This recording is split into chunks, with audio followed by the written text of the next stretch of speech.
सर्वपूर्वगीर्वाणविज्ञानदमानतोऽस्मि प्रथमो हनुमान् नाम द्वितीयो भीमयेव च पूर्णप्रज्ञस्तृतीयस्तु भगवत्कार्यसाधकः बुद्धिर्बलं यशोधैर्यं निर्भयत्वम् अरोगता अजाड्यं वाक्पटुत्वं च हनुमत्स्मरणाद् भवेत् पृथ्वीमण्डलमध्यस्थाः पूर्णबोधमतानुगाः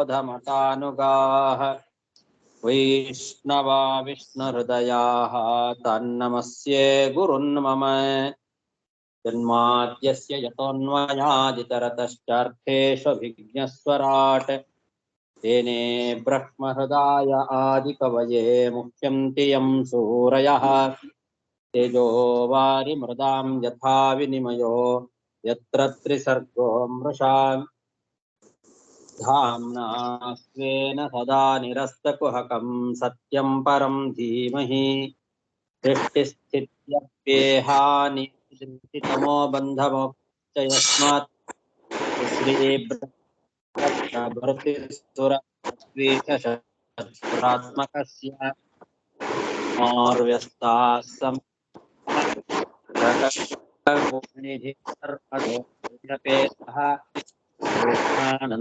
व्ययो यो गुरुरपि परं महान्तम्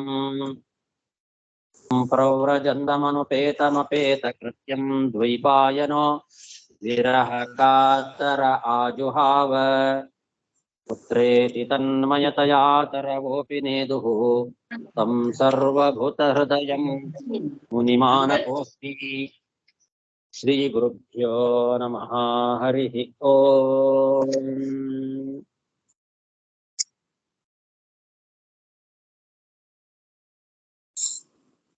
ಶ್ರೀಮದ್ಭಾಗವತದ ಚತುರ್ಥ ಸ್ಕಂದದ 21ನೇ ಅಧ್ಯಾಯದಲ್ಲಿ ಇವತ್ತು 49ನೇ ಶ್ಲೋಕ.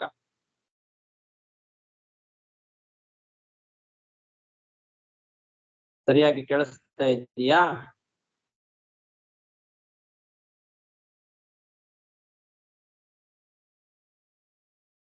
ಕೇಳಿಸ್ತಾ ಇದೆ ಆಚಾರ್ಯ. ನಾತ್ಯಂತಿಕಮಿದಂ ನಾಥ ತವಾಜೀವ್ಯಾನುಶಾಸನಂ ಪ್ರಜಾನುರಾಗೋ ಮಹತಾಂ ಪ್ರಕೃತಿ ಕರುಣಾತ್ಮನಾಂ. ಋತು ಮಹಾರಾಜನ ಒಳಗೆ ಇರ್ತಕ್ಕಂತಹ ಭಗವಂತನನ್ನ ಸ್ತೋತ್ರ ಮಾಡ್ತಾ ಇದ್ದಾರೆ ಪ್ರಜೆಗಳು. ಎಲೆ ಪ್ರಭು, ನಿನ್ನ ಸೇವಕರಾಗಿರ್ತಕ್ಕಂತಹ ನಮಗೆ ನೀನು ಉಪದೇಶವನ್ನ ಮಾಡಿದ್ದು ಆಶ್ಚರ್ಯ ಏನಲ್ಲ.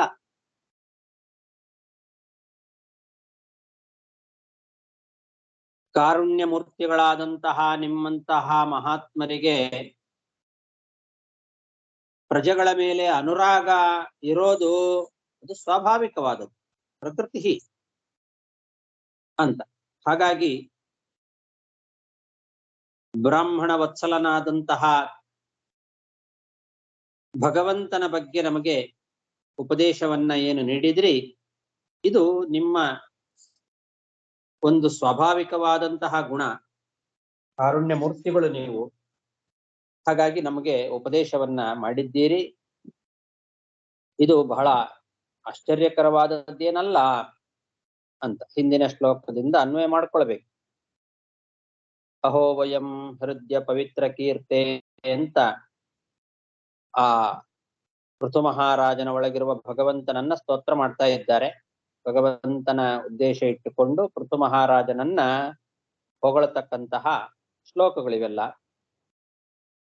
ಭಗವಂತನ ಬಗ್ಗೆ ನಮಗೆ ಉಪದೇಶ ಮಾಡಿದ್ರಿ, ಬಹಳ ಧನ್ಯರು ನಾವೆಲ್ಲ. ಭಗವಂತನ ಬಗ್ಗೆ ನೀವು ಮಾಡಿದ ಉಪದೇಶ ಅದೇನು ದೊಡ್ಡ ಆಶ್ಚರ್ಯ ಏನಲ್ಲ. ಯಾಕೆ ಅಂದ್ರೆ ನೀವು ಕರುಣಾಮೂರ್ತಿಗಳು. ಕರುಣಾತ್ಮನಾಂ ಮಹತಾಂ ಕರುಣಾಮೂರ್ತಿಗಳಾದಂತಹ ಮಹಾತ್ಮರಾದ ನಿಮ್ಮಂಥವರಿಗೆ ಪ್ರಜಾನುರಾಗ ಪ್ರಕೃತಿ, ಪ್ರಜೆಗಳ ಮೇಲೆ ನೀವು ಅನುರಾಗವನ್ನ ತೋರಿಸೋದು ಅದು ಪ್ರಕೃತಿ ಅಂದ್ರೆ ಸ್ವಾಭಾವಿಕ. ಹಾಗಾಗಿ ನೀವು ಉಪದೇಶ ಮಾಡಿದ್ದೀರಿ. ನಾತ್ಯಂತಿಕಮಿದಂ ನಾಥ ತವಾಜೀವ್ಯಾನುಶಾಸನಂ ಪ್ರಜಾನುರಾಗೋ ಮಹತಾಂ ಪ್ರಕೃತಿ ಕರುಣಾತ್ಮನಾಂ ಅದ್ಯನಸ್ತಮಸ ಪಾರಸ್ತ್ವಯೋಪಾಸಾದಿತ ಪ್ರಭೋ ಭ್ರಾಮ್ಯತಾಂ ನಷ್ಟದೃಷ್ಟೀನಾಂ ಕರ್ಮಭಿರ್ದೈವ ಸಂಜ್ಞಿತೈಃ. ಹಾಗೆ ಪ್ರಭೋ, ದೈವ ಅಂತೇನ್ ಕರೀತಾರಲ್ಲ, ಅದೃಷ್ಟ, ದೈವ ಸಂಜ್ಞಿತೈಹಿ ಕರ್ಮಭಿಹಿ, ದೈವ ಅದೃಷ್ಟ ಅಂತೇನ್ ಕರೀತಾರೆ. ಅದರಿಂದ ನಾವು ವಿವೇಕವನ್ನ ಕಳೆದುಕೊಂಡು ಸಂಸಾರದ ಸುಳಿಯಲ್ಲಿ ಸುತ್ತಾಡ್ತಾ ಇದ್ದೇವೆ. ಈಗ ನೀನು ನಮ್ಮನ್ನ ಈ ಅಜ್ಞಾನ ಎಂಬ ಒಂದು ಕತ್ತಲೆಯಿಂದ ಪಾರು ಮಾಡಿದಿ. ನಿನ್ನ ಉಪದೇಶ ಎಂಬ ಬೆಳಕಿನಿಂದ ನೀ ಏನು ನಮಗೆ ಉಪದೇಶ ಮಾಡಿದಿ, ಆ ಉಪದೇಶ ಎಂಬ ಬೆಳಕಿನಿಂದ ಅಜ್ಞಾನ ಎಂಬ ಕತ್ತಲೆಯನ್ನ ಪರಿಹಾರ ಮಾಡಿದಿ ನಮಗೆ. ನಾವು ಈ ದೈವ ಸಂಹಿತವಾದ ಕರ್ಮಗಳಿಂದ ತಿರುಗಾಡ್ತಾ ಇದ್ವಿ ನಾವು ಈ ಸಂಸಾರದಲ್ಲಿ. ಭ್ರಾಮ್ಯತಾಂ ಅಂದ್ರೆ ಸುತ್ತಾಡೋದು.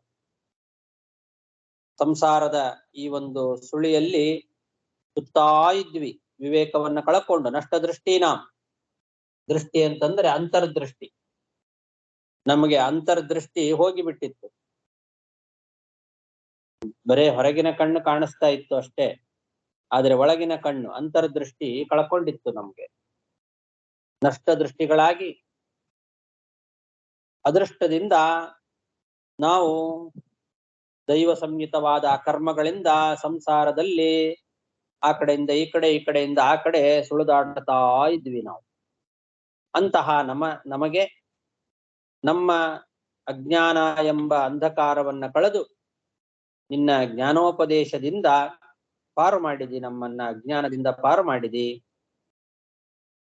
ಪಾರಹ ತಮಸಃ ಪಾರಹ ತ್ವಯಾ ಉಪಾಸಾದಿತಃ. ತ್ವಯಾ ನಿನ್ನಿಂದ ತಮಸಃ ಪಾರಹ ನಮ್ಮ ಕತ್ತಲೆಯ ಪಾರ. ಕತ್ತಲೆ ಅಂದ್ರೆ ಅಜ್ಞಾನ ಎಂಬ ಕತ್ತಲೆ. ಆ ಅಜ್ಞಾನ ಎಂಬ ಕತ್ತಲೆಯ ಒಂದು ಗಡಿಯನ್ನ ಮುಟ್ಟಿಸಿದಿ ಇವತ್ತು ನಮಗೆ ನಿನ್ನ ಒಂದು ಜ್ಞಾನಾಮೃತದಿಂದ. ಜ್ಞಾನ ಎಂಬ ಬೆಳಕಿನಿಂದ ನಮ್ಮನ್ನೆಲ್ಲ ಉದ್ಧಾರ ಮಾಡಿದಿ. ಸಂಸಾರದಲ್ಲಿ ಸುತ್ತಾಡ್ತಾ ಇದ್ವಿ ನಾವು. ಅದ್ಯನಸ್ತಮಸ ಪಾರಹ ತ್ವಯೋಪಾಸಾದಿತ ಪ್ರಭೋ ಭ್ರಾಮ್ಯತಾಂ ನಷ್ಟದೃಷ್ಟೀನಾಂ ಕರ್ಮಭಿರ್ದೈವ ಸಂಜ್ಞಿತೈಃ.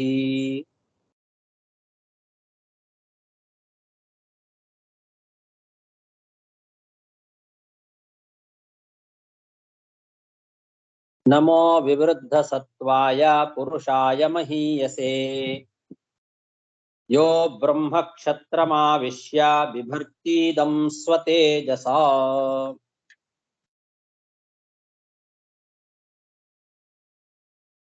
ಈಗ ಪುರುಷಾಯ ಮಹೀಯಸೇ, ಪುರುಷೋತ್ತಮನಾದಂತಹ ನಿನಗೆ ನಮಸ್ಕಾರ ಅಂತ ಇದ್ದಾರೆ. ವಿವೃದ್ಧ ಸತ್ವಾಯ ಪುರುಷಾಯ, ಸತ್ವಗುಣದ ಕಾರ್ಯ ಏನಿದೆ ಅದು ಪಾಲನಾ ಎಂಬ ಕಾರ್ಯ.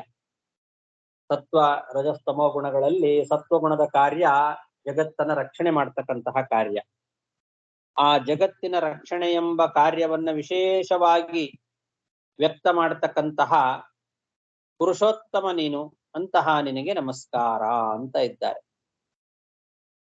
ಯೋ ಬ್ರಹ್ಮ ಕ್ಷತ್ರಮಾವಿಶ್ಯ ಬಿಭರ್ತೀದಂ ಸ್ವತೇಜಸ, ನೀನು ಕ್ಷತ್ರಿಯನಾಗಿರ್ತಕ್ಕಂತಹ ಈ ಪೃಥು ಮಹಾರಾಜನಲ್ಲಿ ಆವೇಶಗೊಂಡು ಈ ಬ್ರಾಹ್ಮಣ ಕುಲವನ್ನ ನಿನ್ನ ಸಾಮರ್ಥ್ಯದಿಂದ ಕಾಪಾಡ್ತಾ ಇದ್ದಿ. ಆ ಸತ್ವಗುಣದ ಕಾರ್ಯ ಪಾಲನೆ ಅನ್ನೋದೇನಿದೆ ಅದನ್ನ ವಿಶೇಷವಾಗಿ ವ್ಯಕ್ತಪಡಿಸ್ತಾ ಬ್ರಾಹ್ಮಣ ಕುಲವನ್ನ ನಿನ್ನ ಸಾಮರ್ಥ್ಯದಿಂದ ಈ ಪೃಥು ಮಹಾರಾಜನ ಒಳಗೆ ಆವಿಷ್ಟನಾಗಿ ಕಾಪಾಡ್ತಾ ಇದ್ದಿ. ಅಂತಹ ಪುರುಷೋತ್ತಮನಾದ ನಿನಗೆ ನಮಸ್ಕಾರ ಅಂತ ಈ ಶ್ಲೋಕ ಏನಿದೆ ಇದರಿಂದ ಸ್ಪಷ್ಟವಾಗಿ ಗೊತ್ತಾಗ್ತದೆ. ಇವರೆಲ್ಲ ಈಗ ಅಹೋ ವಯಂ ಹೃದಯ ಪವಿತ್ರ ಕೀರ್ತೆ ಅಂತ ಅನ್ನೋದಿಂದ ಪ್ರಾರಂಭ ಮಾಡಿ ಇಲ್ಲಿವರೆಗೆ ಹೇಳಿದ್ದು ಋತು ಮಹಾರಾಜನಲ್ಲಿ ಆವಿಷ್ಟನಾದ ರಾಜರಾಜೇಶ್ವರ ಎಂಬ ಭಗವಂತನ ರೂಪವನ್ನೇ ಸ್ತೋತ್ರ ಮಾಡಿದ್ದು ಅನ್ನೋದು ಗೊತ್ತಾಗ್ತದೆ. ಇದನ್ನೇ ಮಧ್ವಾಚಾರ್ಯರು ಹೇಳಿದ್ರು. ಅಲ್ಲಿಂದ ಇಲ್ಲಿವರೆಗೆ ಆ ಪೃಥುವಿನ ಒಳಗೆ ಆವಿಷ್ಟನಾದ ಅಹೋವಯಂ ಇತ್ಯಾದಿ ತತ್ಸ್ಥ ಪರಮೇಶ್ವರ ರೂಪ ಅಪೇಕ್ಷೆಯ ಅಂತ. ತತ್ಸ್ಥ ಅಂದ್ರೆ ಆ ಪೃಥುವಿನ ಒಳಗೆ ಇರುವ ಪರಮೇಶ್ವರ ರೂಪ ಏನಿದೆ ಅದನ್ನ ಅಪೇಕ್ಷೆ ಇಟ್ಟುಕೊಂಡು ಹೇಳಿದ್ದು. ಯಾಕೆ ಯೋ ಬ್ರಹ್ಮ ಕ್ಷತ್ರಮಾವಿಶ್ಯ ಇತಿ ವಚನಾತ್ ಅಂತ ಇಲ್ಲೇ ಈ ಶ್ಲೋಕದಲ್ಲಿ ಯೋ ಬ್ರಹ್ಮ ಕ್ಷತ್ರಮಾವಿಶ್ಯ ವಿಭರ್ತೀದಂ ಸ್ವತೇಜಸ ಅಂತ ಸ್ಪಷ್ಟವಾಗಿ ಮಾತು ಅವರೇ ಹೇಳ್ತಾ ಇರೋದ್ರಿಂದ ಗೊತ್ತಾಗ್ತದೆ ಈ ಜಗತ್ತಿನ ರಕ್ಷಣೆಯನ್ನು ಮಾಡ್ತಕ್ಕಂಥವನು ಪೃಥ್ವಿನ ಒಳಗೆ ಆವಿಷ್ಟನಾಗಿ ಜಗತ್ತಿನ ರಕ್ಷಣೆಯನ್ನ ವಿಶೇಷವಾಗಿ ಮಾಡ್ತಾ ಇರ್ತಕ್ಕಂಥವನು ನೀನು ಅಂತ ಹೇಳಿ ಸ್ತೋತ್ರ ಮಾಡ್ತಾ ಇರೋದ್ರಿಂದ ಇದೆಲ್ಲ ಆ ಭಗವಂತನ ಉದ್ದೇಶ ಇಟ್ಟುಕೊಂಡು ಮಾಡಿದ್ದು ಅಂತ. ಹೀಗೆ ಪುರುಷೋತ್ತಮನಾದ ನಿನಗೆ ನಮಸ್ಕಾರ ಅಂತ ಹೇಳಿ ಆ ಎಲ್ಲ ಪ್ರಜೆಗಳು ಕೂಡ ಋತು ಮಹಾರಾಜನನ್ನ ಅವನ ಒಳಗೆ ಇರ್ತಕ್ಕಂತಹ ಭಗವಂತನನ್ನ ಸ್ತೋತ್ರ ಮಾಡ್ತಾ ಇದ್ದಾರೆ. ನಮೋ ವಿವೃದ್ಧ ಸತ್ವಾಯ ಪುರುಷ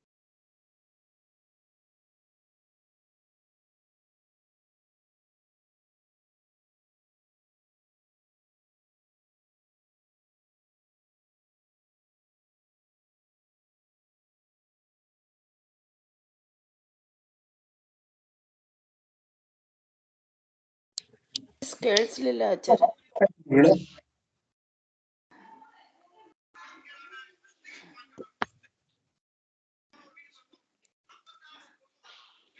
ಕೇಳಿಸ್ತಾ ಇದೆಲ್ಲ? ಇವಾಗ ಒಂದು ಕಟ್ ಆಗೋಯ್ತು. ನಮೋ ವಿವೃದ್ಧ ಸತ್ವಾಯ ಪುರುಷಾಯ ಮಹೀಯಸೆ ಯೋ ಬ್ರಹ್ಮ ಕ್ಷತ್ರಮಾವಿಶ್ಯ ಬಿಭರ್ತೀದಂ ಸ್ವತೇಜಸಾ इति श्रीमद्भागवते महापुराणे पारमहंस्यां संहितायाम् 18 सहस्रामय्यासिक्यां चतुर्थस्कन्धे 21 श्रीकृष्णार्पणमस्तु। अथ 22ನೇ ಅಧ್ಯಾಯ ಪ್ರಾರಂಭ. मैत्रेय उवाच जनेषु प्रगृणत्स्वेवं पृथुं पृथुलविक्रमम् तत्रोपजग्मुर्मुनयः चत्वारः सूर्यवर्चसः. ಮೈತ್ರೇಯರು ವಿದುರನಿಗೆ ತಮ್ಮ ಪ್ರವಚನವನ್ನ ಮುಂದುವರಿಸ್ತಾ ಇದ್ದಾರೆ.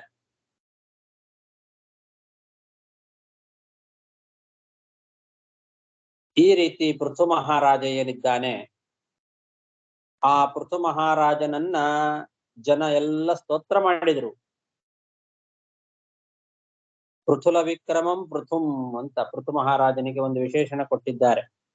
ಪೃಥುಲ ವಿಕ್ರಮ ಅಂದ್ರೆ ಪೃಥುಲವಾದ ಪರಾಕ್ರಮ, ಒಳ್ಳೆ ವಿಶಾಲವಾದ ಪರಾಕ್ರಮ ಉಳ್ಳಂತವನು ಪೃಥು ಮಹಾರಾಜ. ಅಂತಹ ಪೃಥುವನ್ನ ಜನೇಶು ಪ್ರಗೃಣತ್ಸು ಏವಂ ಈ ರೀತಿಯಾಗಿ ಜನರು ಸ್ತೋತ್ರ ಮಾಡ್ತಾ ಇದ್ದಾಗ ಅದೇ ಸಮಯಕ್ಕೆ 4 ಜನ ಒಳ್ಳೆ ತೇಜಸ್ಸು, ಸೂರ್ಯನಂತಹ ತೇಜಸ್ಸು, ಸೂರ್ಯವರ್ಚಸಃ ಸೂರ್ಯನಂತಹ ತೇಜಸ್ಸು ಇರ್ತಕ್ಕಂತಹ ಸನಕಾದಿಗಳು 4 ಮಂದಿ ಮುನಿಗಳು ಅಲ್ಲಿಗೆ ಬಂದ್ರಂತೆ.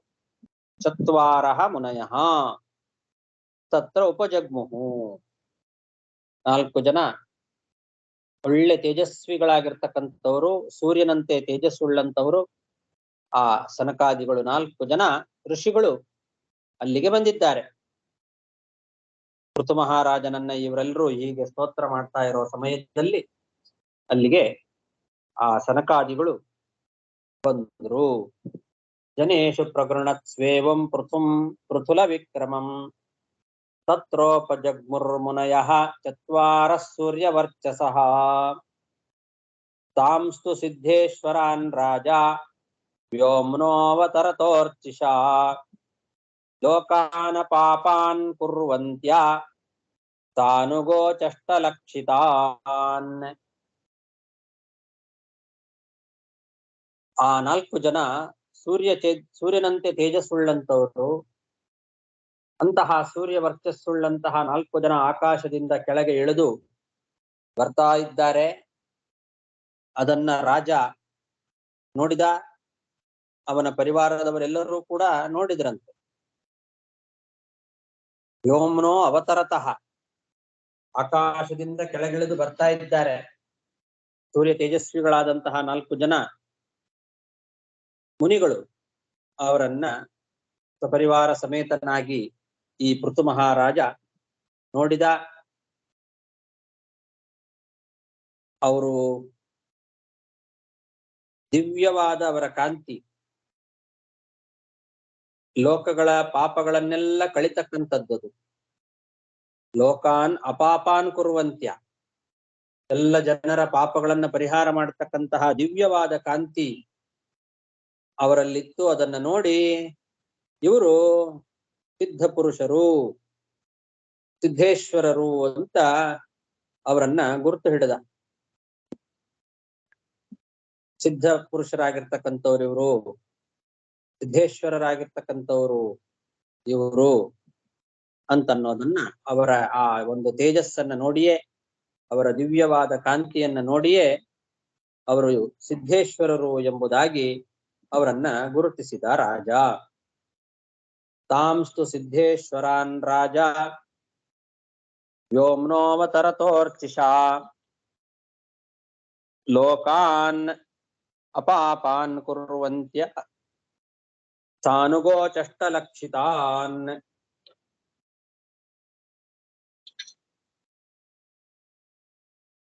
ತದ್ದರ್ಶನೋದ್ಗತ ಪ್ರಾಣಾನ್ ಪ್ರತ್ಯಾದಿತ್ಸುರಿವೋತ್ಥಿತಃ ತಸದಸ್ಯಾನುಗೋ ವೈನ್ಯಃ ಇಂದ್ರಿಯೇಶೋ ಗುಣಾನಿಮಾ.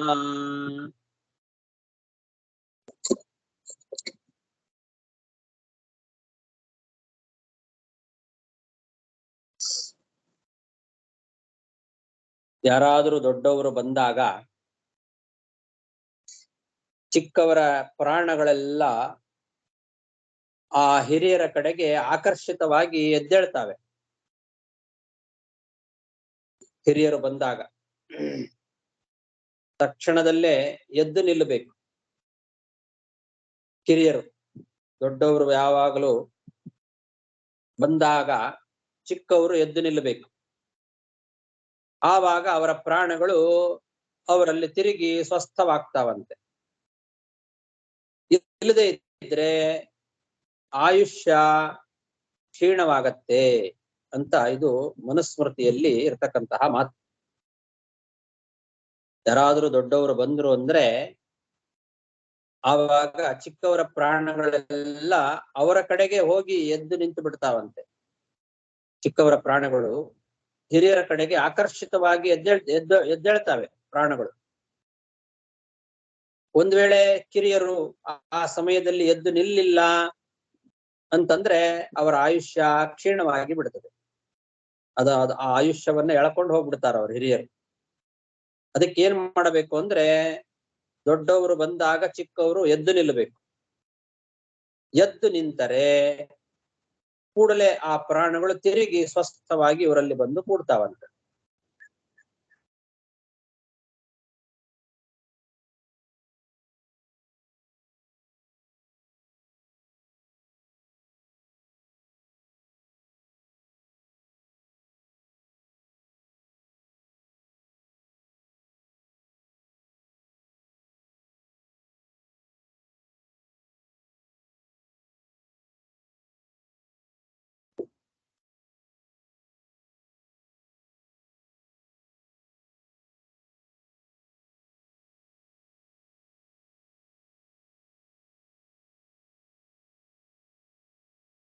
ಕೇಳಿಸ್ತಾ ಇದೆ ಅಲ್ಲ? ಇಲ್ಲ ಕೇಳಿಸ್ತಿರ್ಲಿಲ್ಲ ಸ್ವಲ್ಪ ಹೊತ್ತಿಗೆ. ಮಧ್ಯ ಅದೇ ಈಗ ಜಸ್ಟ್ ತಾನೇ ಕಟ್ ಆಗಿದ್ದು. ಆ ಆ, ಹೌದಷ್ಟೇ. ಅದು ಎದ್ದು ನಿಂತಾಗ ಪ್ರಾಣಶಕ್ತಿ ಬರುತ್ತೆ ಅಂತ ಹೇಳಿದ್ರಲ್ಲ, ಅಲ್ಲಿವರೆಗೂ ಕೇಳಷ್ಟಷ್ಟೇ. ಅದೇ ಅದೇ ಅದೇ ಹೌದು.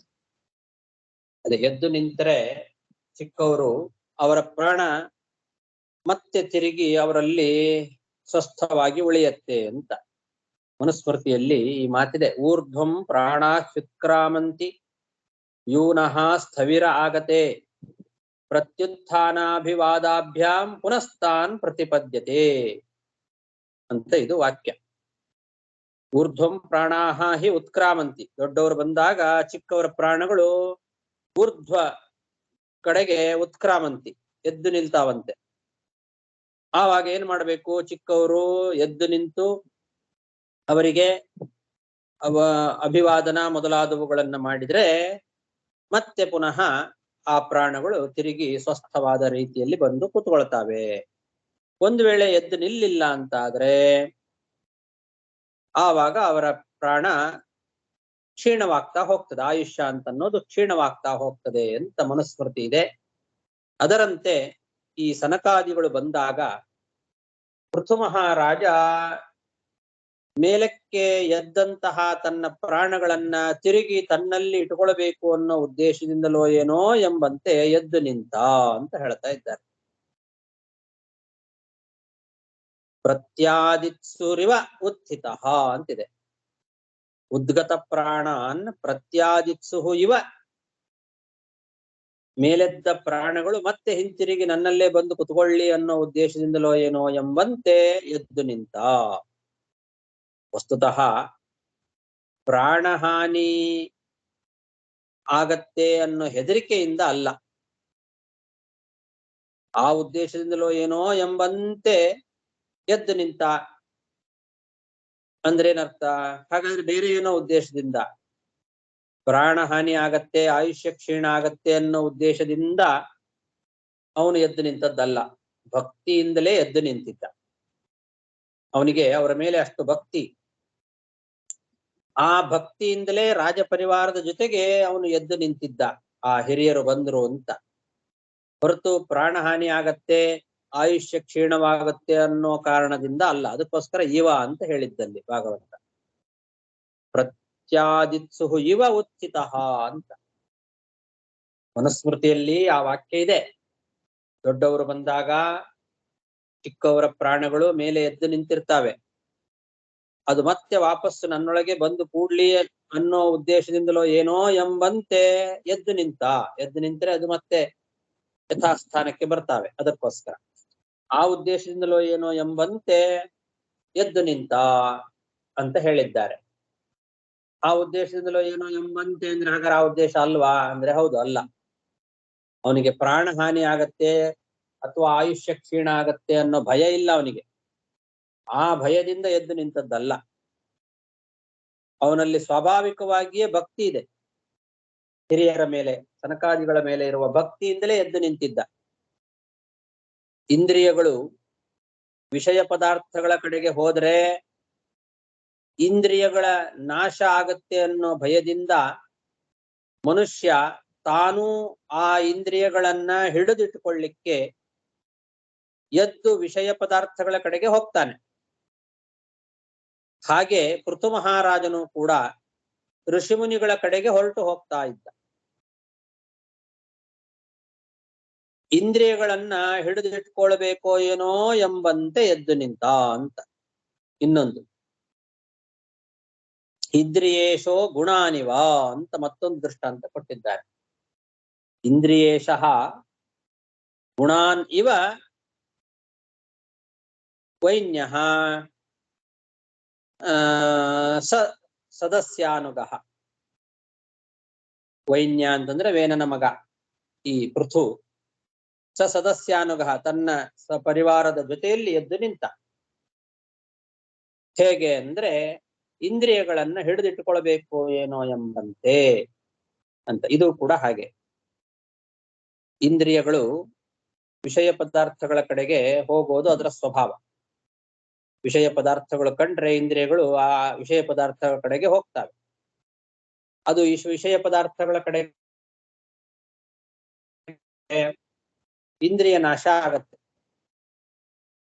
ಇಂದ್ರಿಯಗಳಲ್ಲಿ ಬಲ ಕುಗ್ಗಿ ಹೋಗ್ತದೆ. ಆ ಭಯದಿಂದ ಮನುಷ್ಯ ತಾನು ಏನ್ ಮಾಡ್ತಾನೆ, ಆ ಇಂದ್ರಿಯಗಳನ್ನ ಹಿಡಿದಿಟ್ಟುಕೊಳ್ಬೇಕು. ಇಂದ್ರಿಯಗಳನ್ನ ಹಿಡಿದಿಟ್ಟುಕೊಳ್ಬೇಕು ಅಂತ ಹೇಳಿ ನಿಗ್ರಹ ಮಾಡಲಿಕ್ಕೆ ಪ್ರಯತ್ನ ಮಾಡಬೇಕು ಅಂತ ಅರ್ಥ. ಇಂದ್ರಿಯಗಳನ್ನ ನಿಗ್ರಹ ಮಾಡಬೇಕು. ಅದನ್ನ ಬಹಳ ನಿಗ್ರಹ ಮಾಡಲಿಕ್ಕೆ ಸಾಧ್ಯನೂ ಇಲ್ಲ. ವಿಷಯ ಪದಾರ್ಥಗಳ ಕಡೆಗೆ ಹೋಗ್ಬೇಕಾಗ್ತದೆ. ಆ ಇಂದ್ರಿಯಗಳು ಎಳಕೊಂಡು ಹೋಗ್ತವೆ. ಇಂದ್ರಿಯ ಪದಾರ್ಥಗಳು ಇಂದ್ರಿಯಗಳು ವಿಷಯ ಪದಾರ್ಥಗಳನ್ನ ಕಂಡಾಗ ಅವುಗಳಿಗೆ ಅದನ್ನ ಕೊಡ್ಲಿಲ್ಲ ಅಂತಾದ್ರೆ ಇಂದ್ರಿಯಗಳ ನಾಶ ಆಗಿಬಿಡುತ್ತೆ. ಅದಕ್ಕೋಸ್ಕರ ವಿಷಯ ಪದಾರ್ಥಗಳನ್ನ ಅವುಗಳಿಗೆ ಕೊಡಬೇಕು. ಹಾಗೆ ಹಿಡಿದಿಟ್ಟುಕೊಳ್ಳಿಕ್ ಆಗೋದಿಲ್ಲ. ಅದಕ್ಕೆ ವಿಷಯ ಪದಾರ್ಥಗಳ ಕಡೆಗೆ ಹೋಗ್ತಾನೆ. ಇಂದ್ರಿಯ ನಾಶ ಆಗತ್ತೆ ಅನ್ನೋ ಭಯದಿಂದ ಅವನ್ನ ಹಿಡ್ಕೊಳ್ಬೇಕು ಇಂದ್ರಿಯಗಳನ್ನ ಅನ್ನೋ ಕಾರಣದಿಂದ ವಿಷಯ ಪದಾರ್ಥಗಳ ಕಡೆಗೆ ಅವನು ಹೋಗ್ತಾನೆ. ಅದೇ ರೀತಿ ಇಲ್ಲಿ ಇಂದ್ರಿಯಗಳನ್ನ ಹಿಡಿದಿಟ್ಟುಕೊಳ್ಬೇಕು ಏನೋ ಎಂಬಂತೆ ಋತು ಮಹಾರಾಜನು ಕೂಡ ಆ ಮುನಿಗಳ ಕಡೆಗೆ ಹೊರಟು ಹೋದ ಅಂತ.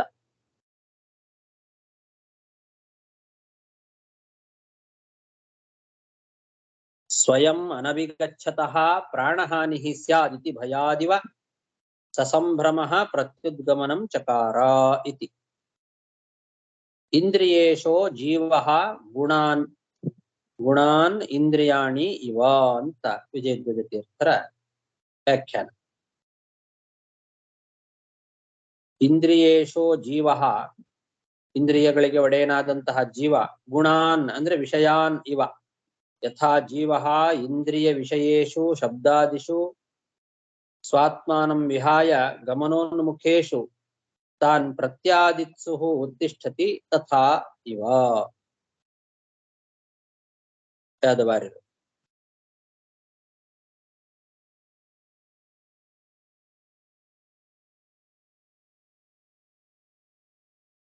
ತನ್ನನ್ನ ಬಿಟ್ಟು ಆ ಇಂದ್ರಿಯಗಳು ಶಬ್ದಾದಿ ವಿಷಯ ಪದಾರ್ಥಗಳ ಕಡೆಗೆ ಹೋಗ್ತಾ ಇರ್ತವೆ. ಆ ಇಂದ್ರಿಯಗಳನ್ನ ಹಿಡಿದಿಟ್ಟುಕೊಳ್ಬೇಕು. ತನ್ನನ್ನ ಬಿಟ್ಟು ಆ ಇಂದ್ರಿಯಗಳು ವಿಷಯ ಪದಾರ್ಥಗಳ ಕಡೆಗೆ ಹೋಗ್ತಾ ಇರ್ತಾವಲ್ಲ, ಆ ಇಂದ್ರಿಯಗಳನ್ನ ಮತ್ತೆ ತನ್ನ ಜೊತೆಯಲ್ಲೇ ಹಿಡಿದಿಟ್ಟುಕೊಳ್ಬೇಕು ಅನ್ನೋ ಕಾರಣದಿಂದ ತಾನೂ ಕೂಡ ಎದ್ದು ಆ ಇಂದ್ರಿಯಗಳು ಯಾವ ಕಡೆ ಹೋಗ್ತಾ ಇದ್ದವೋ ಆ ಕಡೆಗೆ ತಾನೂ ಹೋಗುವಂತೆ, ಆ ಇಂದ್ರಿಯಗಳನ್ನು ಹಿಡಿದಿಟ್ಟುಕೊಳ್ಳಿಕ್ಕೋ ಏನೋ ಎಂಬಂತೆ ಹೋಗ್ತಾನಲ್ಲ, ಅದರಂತೆ ಅಂತ ಹಾಗರ್ಥ. ಇಂದ್ರಿಯ ನಮ್ಮನ್ನ ಕೇಳೋದಿಲ್ಲ. ಅದು ಇಂದ್ರಿಯಗಳು ವಿಷಯ ಪದಾರ್ಥಗಳು ಕಂಡ ಕೂಡಲೇ ನಮ್ಮನ್ನ ಬಿಟ್ಟು ಹೋಗ್ಬಿಡ್ತಾವಂತಾವು ಇಂದ್ರಿಯಗಳು. ಅಂದ್ರೆ ನಮ್ಮ ಮಾತು ಕೇಳೋದಿಲ್ಲ ಅಂತ ಅರ್ಥ.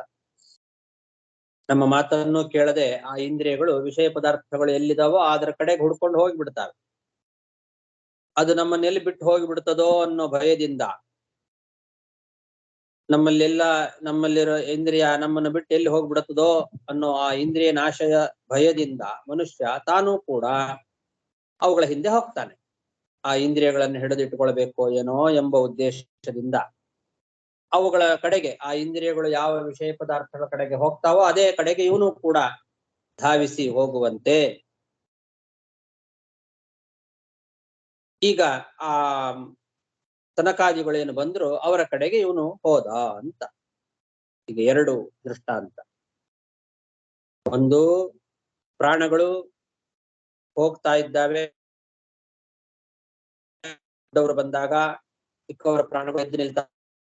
ಹಿಡಿದಿಟ್ಟುಕೊಳ್ಬೇಕು ಅಂದ್ರೆ ಎದ್ದು ನಿಲ್ಲಬೇಕು. ಅದಕ್ಕೋಸ್ಕರನೋ ಏನೋ ಎಂಬಂತೆ ಎದ್ದು ನಿಂತ. ಆಮೇಲೆ ಅವರ ಹತ್ತಿರ ಹೋದದ್ದಕ್ಕೆ ಇಂದ್ರಿಯೇಶೋ ಗುಣಾನಿವ ಅಂತ.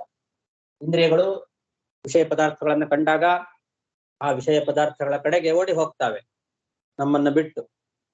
ಆವಾಗ ಪುನಃ ಇಂದ್ರಿಯಗಳನ್ನ ಹಿಡಿದಿಟ್ಟುಕೊಳ್ಬೇಕು. ನಮ್ಮನ್ನ ಬಿಟ್ಟು ಹೋದ ಇಂದ್ರಿಯಗಳು ಪುನಃ ನಮ್ಮ ಹತ್ರ ಇರಬೇಕು ಅನ್ನೋದಕ್ಕೋಸ್ಕರ ಆ ಇಂದ್ರಿಯಗಳನ್ನ ಹಿಡ್ಕೊಳ್ಳಿಕ್ಕೋ ಏನೋ ಎಂಬಂತೆ ವಿಷಯ ಪದಾರ್ಥಗಳ ಕಡೆಗೆ ತಾನು ಜೀವ, ಇಂದ್ರಿಯಗಳಿಗೆ ಒಡೆಯನಾದ ಜೀವ ಹೇಗೆ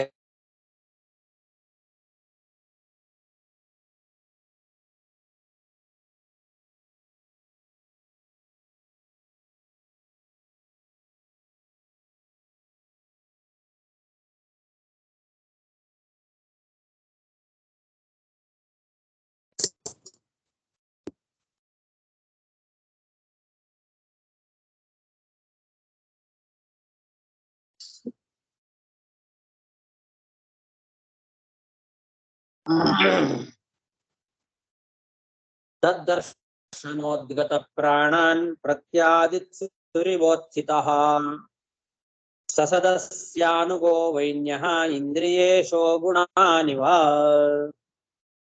ಸ್ಟಾರ್ಟ್. ಶ್ರೀಕೃಷ್ಣಾರ್ಪಣಮಸ್ತು. ನಾಳೆ ಪಾಠ ಇದೆಯಾ ಗುರುಗಳೇ? ಇವತ್ತು ಅಮಾವಾಸ್ಯೆ. ನಾಳೆ ಪಾಠ ಇಲ್ಲ. ನಾಳೆ ಇದೆ, ಕ್ಲಿಯರ್ ಕೇಳ್ತಾ ಇರ್ತೀನಿ. ನಾಳೆ ಪಾಠ ಇಲ್ಲ. ಆಚಾರ್ಯ, ಪಾಠ ನಾಳೆ ಮಾಡಬಾರ್ದು. ನಾಳೆ ಅಮಾವಾಸ ಅಲ್ಲ? ಅಮಾವಾಸ. ತರ್ಪಣ ಇವತ್ತಿದೆ. ನಾಳೆ ಅಮಾವಾಸ್ಯೆ, ನಾಡಿದ್ದು ಪಾಠ್ಯ. ನಾಡಿದ್ದೆ ಪಾಠ್ಯ. ತರ್ಪಣ ಇವತ್ತು ಅಲ್ಲ, ತರ್ಪಣ ಇವತ್ತು. ನಾಳೆ ಅಮಾವಾಸ್ಯೆ ಮತ್ತು ಉಳಿದು ಪಾಡ್ಯ ಬರುತ್ತೆ. ಅಲ್ಲ ನಮಗೆ ಸೋಮವಾರ ಪಾಠ್ಯದ ಮೇಲೆ ಬಿದಿಗೆ ಹಾಕ್ಯಾರ, ಪಾಠ್ಯ ಅಂತಾನೆ ತೋರಿಸ್ತಾರಲ್ಲಿ. ಹೌದೌದು. ಹಾಗಾಗಿ ಪಾಡ್ಯ ನಾಡದು ಸೋಮವಾರ ಇದೆ, ನಾಳೆ ಅಮಾವಾಸ್ಯೆನೇ ಇದೆ, ಪಾಠ ಮಾಡಬಹುದು ನಾಳೆ. ನಮಸ್ಕಾರ. ವೈನ್ಯನದು ನೈನ್ಯನೋ ವೈನ್ಯ ಅಂತಂದ್ರೆ ನೈನ್ಯ ಅಂತಿದೆ ಇಲ್ಲಿ. ನೈನ್ಯ ಅಲ್ಲ, ವೈನ್ಯ. ವೈನ್ಯ ಅಂದ್ರೆ ವೇನನ ಮಗ ಅಂತ ಅರ್ಥ. ಹೌದಾ? ವೇನನ ಮಗ ಋತು ಮಹಾರಾಜ ಅಂತ ವೈನ್ಯ. ಸರಿ. ಒಂದು ಪ್ರಶ್ನೆ ಆಚಾರ್ಯ. ಹಾ, ಈ ಮನುಸ್ಮೃತಿಲಿ ಬಂದು ಈ ತರ ಒಂದು ಮಾತಿದೆ ಅಂತ ಹೇಳಿರಿ ನೀವು. ದೊಡ್ಡವರು ಮದುವೆ ತಿಂಗಳು ತುಂಬಾ ಒಂದು ಮಾತು, ಅದು ಮಾಡ್ಲಾದ್ರೆ ಅದಕ್ಕೆ ಏನು ಕಷ್ಟ ಬರ್ತೇನೆ. ಈ ಮನುಸ್ಮೃತಿ ಎಂಬುದು ಬಂದು ಏನು ಈಗ ಇದೆಯಾ ಅದು ಮನುಸ್ಮೃತಿ? ಇಲ್ಲ ಮನುಸ್ಮೃತಿ ಇದೆ, ಅದು ಪ್ರಮಾಣ, ಅದು ಮನುಸ್ಮೃತಿ. ಸರಿ, ಆ ಮನುಸ್ಮೃತಿ ಎಂಬುದು ಬಂದು ಏನ್ ಹೇಳುತ್ತೆ? ಅದು ಈ ತರದ್ದು ಅನೇಕ ವಿಷಯಗಳನ್ನ ತಿಳಿಸಿಕೊಡ್ತದೆ. ಅದು ನಾವು ಹೇಗಿರ್ಬೇಕು, ಹೇಗ್ ಬದುಕಬೇಕು, ಜೀವನ ಕರ್ತವ್ಯಗಳನ್ನ ತಿಳಿಸಿಕೊಡುವಂತ ಒಂದು ಗ್ರಂಥ ಅದು. ಅದಕ್ಕೆ ಆಧಾರ ಏನು? ಅದಕ್ಕೆ ಆಧಾರ ಅಂದ್ರೆ ವೇದ, ಎಲ್ಲದಕ್ಕೂ ಮೂಲ ವೇದ. ಸರಿ, ವೇದದ ಆಧಾರದ ಮೇಲೆ ಮನು ಮಹಾರಾಜ ಮಾಡಿದ ಒಂದು ಗ್ರಂಥ. ಹಾಗಾಗಿ ಅದು ಪರಮ ಪ್ರಮಾಣ. ಅದು ಮನುಸ್ಮೃತಿ ಪ್ರಮಾಣ ಅಂತ ಎಲ್ಲರೂ ಅಂಗೀಕಾರ ಮಾಡಿದ್ದಾರೆ. ಓಕೆ. ಈಗ ನಮ್ಮ ಆಚಾರ ಬಂದು ಸದಾಚಾರ ಸ್ಮೃತಿ ಮಾಡಿದ್ದಾರೆ. ಸೊ ಅದು ಬಂದು ಅದಕ್ಕೂ ಅದು ಮಧ್ವಾಚಾರ ಮಾಡಿರೋ ಸಂಗ್ರಹ. ಬೇರೆ ಬೇರೆ ವಾಕ್ಯಗಳನ್ನೆಲ್ಲ ಸಂಗ್ರಹ ಮಾಡಿ ಆಚಾರದ ಬಗ್ಗೆ, ಹೇಗೆ ನಡ್ಕೊಳ್ಬೇಕು, ಹೇಗಿರ್ಬೇಕು ಅನ್ನೋದ್ರ ಬಗ್ಗೆ ಮಾಡಿದ ಸಂಗ್ರಹ ಸದಾಚಾರ ಸ್ಮೃತಿ. ಹಾಗೆ ಮನು ಮಹಾರಾಜನು ಕೂಡ ಮಾಡಿರ್ತಕ್ಕಂತಹ ಎಲ್ಲ ಸದಾಚಾರಗಳ ಸಂಗ್ರಹ ಮನುಸ್ಮೃತಿ. ಓಕೆ. ನಿಮ್ಗೆ ಬುಕ್ ಇದೆಯಾ ಆಚಾರ? ನಿಮ್ಗೆ ಯಾವ ಬುಕ್ ಇದೆಯಾ? ಮನುಸ್ಮೃತಿ ಅಂತ ಇಲ್ದಂಗಿಲ್ಲ, ನಾನು ಎಲ್ಲಿ ನೋಡಿದಿಲ್ಲ. ಮನುಸ್ಮೃತಿ ಇದೆ, ಮನುಸ್ಮೃತಿ ಪುಸ್ತಕ ಇದೆ, ಅದಕ್ಕೆ ಹಂಗೇನಿಲ್ಲ. ನನ್ನ ಹತ್ರ ಇಲ್ಲ ಇವಾಗ. ನೀವು ವಿದ್ಯಾಪೀಠದಲ್ಲಿ ಸಿಗತ್ತೆ ಅದು? ವಿದ್ಯಾಪೀಠ ಬುಕ್ ಸ್ಟಾಲ್ ಅಲ್ಲಿ ಸಿಕ್ಕದು? ಅದು ಸಿಗತ್ತೆ, ಕೇಳಿದ್ರೆ ಸಿಗತ್ತೆ. ಆಯ್ತು ಆಚಾರ.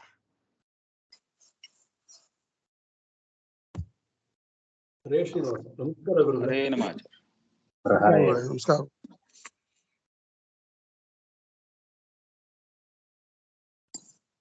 ಗುರುಗಳೇ.